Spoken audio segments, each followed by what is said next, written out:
Hola amigos de Sabios del Frío, vamos a continuar con el curso práctico de reparación de fuentes conmutadas o SMPS. Me preguntaban por qué digo tanto SMPS, es la abreviación de las siglas en inglés de fuentes conmutadas, ¿ok? Sería Switch Mode Power Supply, ¿ok? Por eso digo SMPS, para simplificar, fuentes de alimentación conmutadas, ¿ok? Y así vamos más rápido, ¿ok? Bueno, en esta clase número 4, como son 11 circuitos, va a ser un poco extensa, así que lo voy a dividir en varias clases, quizás 3 clases. 4.1, 4.2, 4.3, ¿ok? Y hoy vamos a ver lo que es la 4.1. Y como dice el título, una forma fácil de entender las funciones de los 11 circuitos de SMPS con la ayuda de diagramas esquemáticos. Ok, hay muchos tipos de SMPS en el mercado y es imposible para el autor explicar todos ellos. El punto principal aquí es guiarte con la ayuda de un diagrama esquemático SMPS, de modo que una vez que haya entendido cómo funciona cada circuito, entonces no haya ningún problema en la reparación de este tipo de fuente. Muchas SMPS en el mercado son bastante iguales, excepto que algunas usan más componentes mientras que unas menos componentes. Algunos diseños de SMPS son más grandes, mientras que otros son más pequeños. Algunas usan un solo circuito de encendido para el IC activador para activar el interruptor de modo conmutación, mientras que otros usan cualquiera de los dos FET de potencia o transistor bipolar para controlar el transformador de modo de conmutación y así sucesivamente. El autor dejará una explicación simple. Una vez que conozca el principio, sabrás el resto. Eso significa que no es necesario que entiendas todos los diseños de SMPS en el mercado para que puedas solucionarlos y repararlos. En general, SMPS consta de 11 circuitos principales para formar circuito complejo. Cualquiera de los 11 circuitos que funcione mal podría causar problemas en la SMPS. Ahora vamos a ver cuáles son esos 11 circuitos. Número 1. Protección de entrada y circuito de filtrado EMI. Número 2. Circuito puente. Número 3. Poner en marcha y ejecutar el circuito de C. Número 4. Circuito de oscilador. Número 5. Circuito de voltaje de salida secundario. Número 6. Circuito de muestreo. Número 7. Detección de errores. Número 8. Circuito de retroalimentación. Número 9. Circuito de protección. Número 10. Circuito de espera. Y número 11. Circuito de corrección del factor de potencia. ¿Ok? En este tema el autor ha usado el LCD Monitor, SMPS y algunos otros equipos. Los diagramas esquemáticos los usa como guía para explicar fácilmente cómo cada uno de estos circuitos funciona y cuáles son sus posibles causas si se descompone. Este es un diagrama en general complejo, si lo vemos en general, pero lo vamos a dividir en esos 11 circuitos, ¿ok?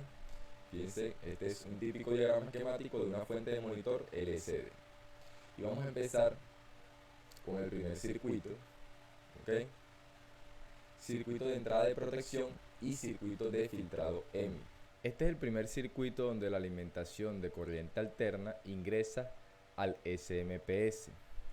El varistor R802 protege la fuente de alimentación de los voltajes transitorios resultantes de rayos o sobretensiones. El fusible F801 proporciona protección contra el circuito si falla. Aísla efectivamente el circuito de la fuente de alimentación de corriente alterna. Los capacitores C801 y C824 son condensadores que ayudan a reducir el diferencial modo EMI.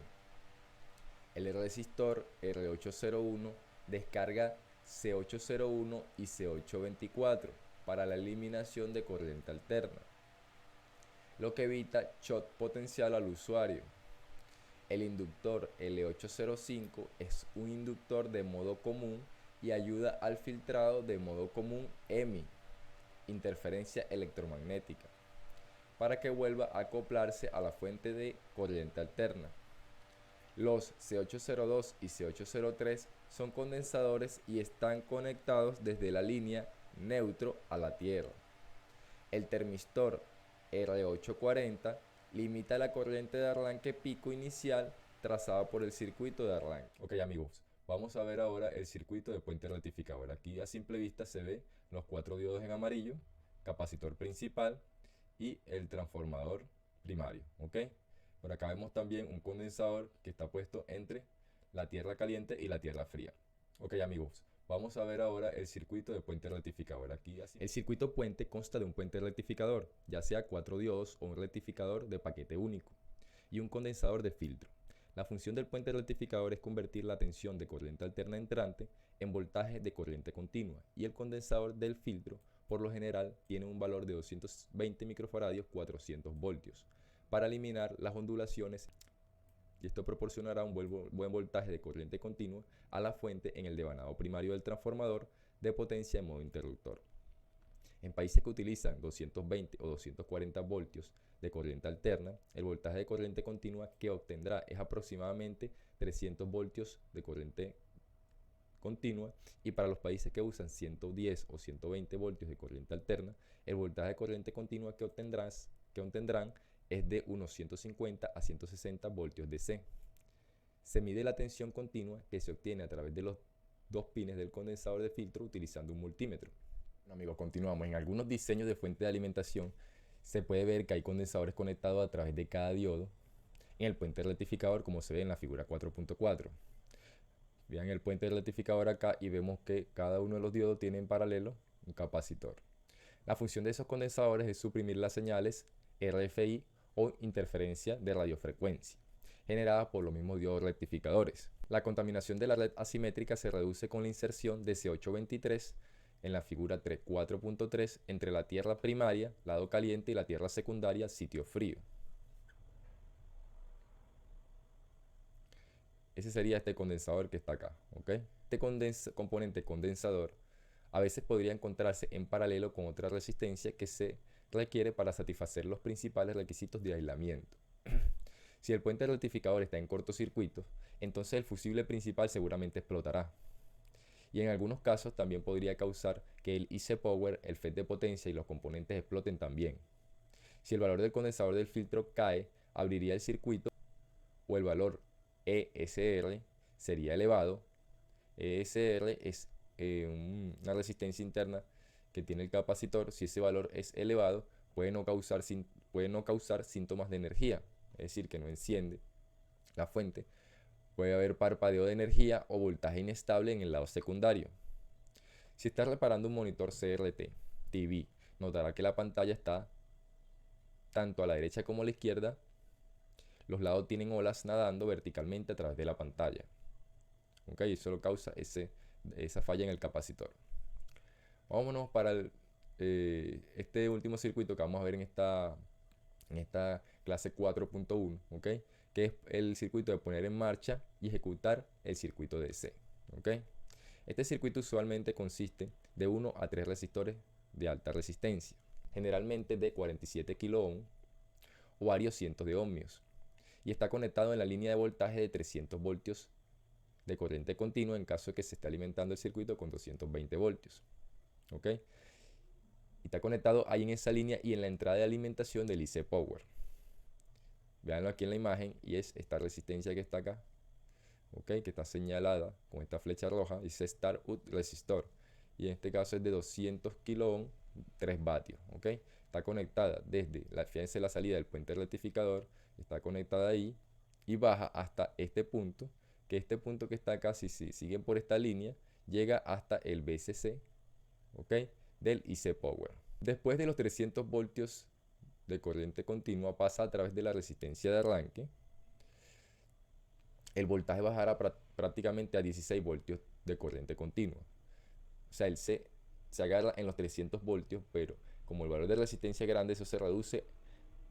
Ahí en esa resistencia caen unos 284 voltios, y los otros 16 van a la entrada del IC Power para darle ese primer golpe al oscilador. ¿Ok? Aquí dice, y esta tensión se usa para golpear el oscilador del IC Power por primera vez y así proporcionar el arranque. Después de que comience el golpe, incluso si se han eliminado las resistencias de arranque, el suministro continuará funcionando porque ahora recibe suministro de otra fuente en el devanado secundario en el lado primario. ¿Cómo es eso? Una vez que ya el IC Power obtuvo el primer VCC aquí, él empieza a funcionar y con el drain ¿verdad? Del FET de potencia, él va a mandar ya oscilación, ¿ok? Que es el switcheo, y el transformador acá va a empezar a generar el campo magnético y va a inducir voltaje en el mismo lado primario, en este devanado secundario del lado primario. Este sería el lado primario, y en el mismo, pero tiene un devanado secundario que va a sacar un voltaje que va por acá. ¿Ok? Y ese voltaje va a entrar también en VCC. Vamos a seguir leyendo un poquito. Esto se llama el circuito RUN DC. Como el filtro grande descarga el IC Power, requiere voltaje adicional para mantener la operación estable.